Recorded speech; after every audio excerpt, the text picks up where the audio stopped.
In this question, you're asked to describe fully the transformation from A to B.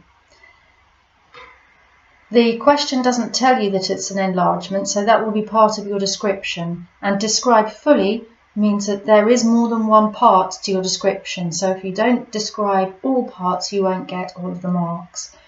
And from A to B, meaning start with A and going to B, not the other way around.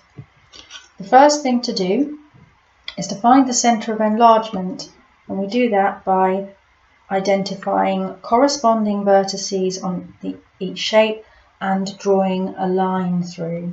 So the top left-hand corner or vertex of shape B and the top left-hand vertex of shape A correspond, i.e. they're in the same position on the shape.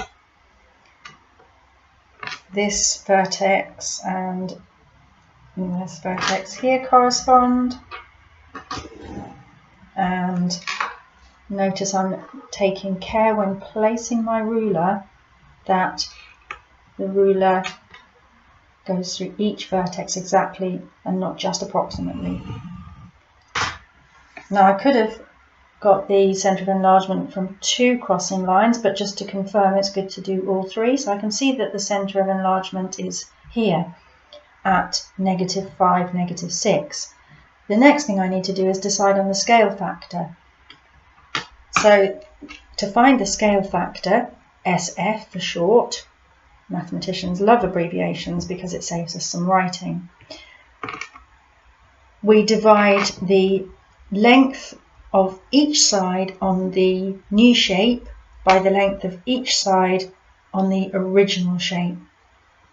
So the easiest one to do here is the horizontal side. If we didn't have that, we would have to measure this and then measure this diagonal line and then divide one by the other. We only need to do one of the sides. So here we can just count squares. 6 squares across divided by 2 squares across is a scale factor of 3. So